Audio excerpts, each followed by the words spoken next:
Well, by the grace of God, my guests have turned a grim secret into a life-saving ministry. I have been so enjoying getting to know the Izzetts, and that's it. Yes. Dan Izzett is chairperson of the Leprosy Mission of Zimbabwe, and he is wonderfully supported by his wife, Babs. And is that always the short for Barbara? As far as I know, yeah, it is. It's so cute. 28 years, you two held a terrible secret. Mm-hmm. That's correct. Tell us what it was. The secret was that we'd had leprosy. We'd had leprosy. Correct, yes. You were both cured. What happens with leprosy, once it has been diagnosed, depending on the degree of leprosy and the drug taking, will take between 1 year and 2 years, and then you're actually cured of the disease, but you suffer the consequences that had been brought in by the disease. This is a really stirring story. You were just a child when you began to have symptoms, Dan. Yeah. Mm-hmm. Which initially you just denied and made excuses for. Lived in denial. What Yes. were those early symptoms? The early symptoms was that I was losing feeling in my hands. I went to a technical school, so we used our hands in woodwork and metalwork, and I'd burn myself, get splinters in my hand, and actually not feel it. And the thought was, well, all 12-year-old boys are there. You know, it's the biggest mistake in life when your situation you equate with everybody. And that helps you to live in denial and really face the situation. The first opportunity you had for medical attention, you were diagnosed with STDs, an STD. That's correct. After we'd only been married from the August to the November of 1970, yeah. A lot of frustration in getting the kind of help you needed. A lot of heart searching. You know, suddenly you've been married from the August to the November, and the dermatologist tells you have an STD, totally misdiagnosed, but he did his best, yes. And you did the course of treatment for that? 3 times. Well, with no effect, of course. With no effect. What's the next point in this journey that in the journey, is so frustrating for so long? Absolutely frustrating, is when my GP, the dermatologist that sent me back to my general practitioner, who'd been my doctor all my life, and he said, we don't know what's wrong with you, but we think you have tertiary syphilis. So I said, oh my goodness me, rolled my ear up. He said, but to describe it, Al Capone had it. Oh dear. Went to his brain and he died. So I kind of looked, is this my future?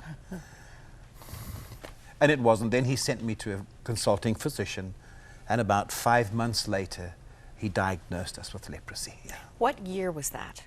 We're looking the end of 1971, because I was told I was diagnosed with leprosy February 72.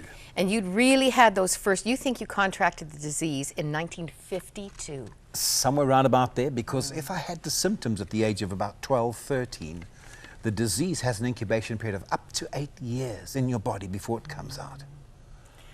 Now, Babs, you were given the opportunity to bail on this lifetime proposition. That's right. Tell us about that. Well, when Dan was diagnosed and we'd been to see the government doctor, we then went home and chatted, and he said, we're still young, we've only just got married. I never knew I had leprosy when we got married, nor did you. You know, you're very welcome to, we can annul our marriage and you can make a life for yourself. And I looked him in the eye and I said, for starters, I love you.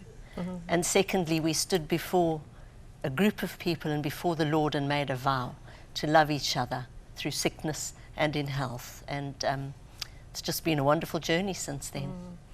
Well, that sounds great. But you would discover skin rash while you were pregnant. That's and right. Nursing your husband, who was dealing with the disease, and discover that you too had leprosy. That's right. We share everything. Oh. Moira, one of the strange things about leprosy is that 95% of the world is either immune to the disease or self-healing. Yeah, that just blew me away. Yeah. So, I mean, even the chance that you would get it That's right. is so slim.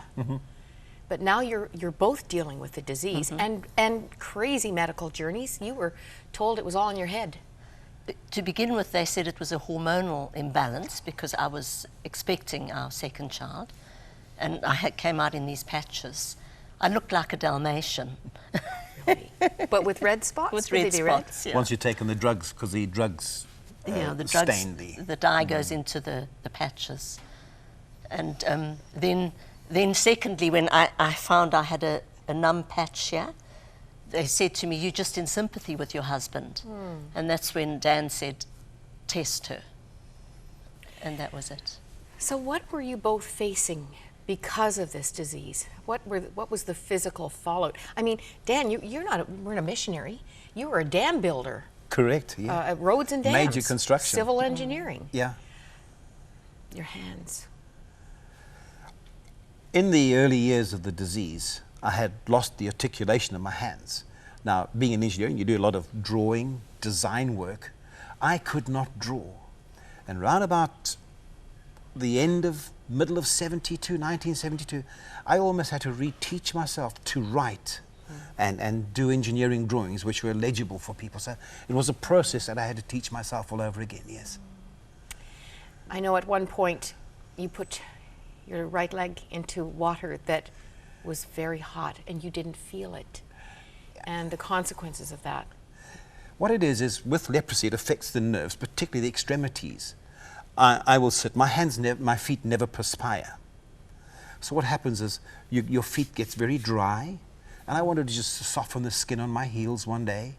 So I thought I'd get a bowl of water, hot water, and prepare it. While I was shaving, I would stand in it. Well, as it would go, I poured the water in and feel the water's temperature with anesthetic hands. Numb. Your hands are No feeling. Stand in the basin with anesthetic feet. Went off to work, cleaned my feet up, went off to work, came home that evening. I said to Babs, my feet feel funny.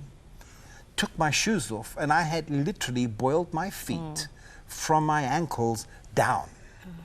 3 years later, during that time, an infection set in, and leprosy does not eat your flesh.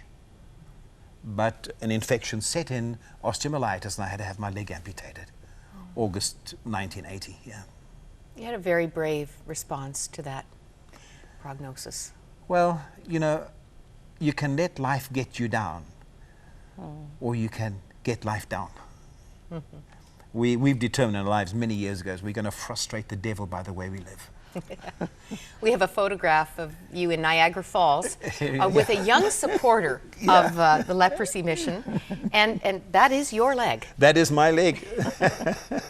I think this young man made some real sacrifice to support the work that you're now doing. He did. He'd worked, his dad had given him some work to do, and he wanted to buy a special toy. And before he spent his money, he'd collected a tithe. And he knew we were coming around for a meal.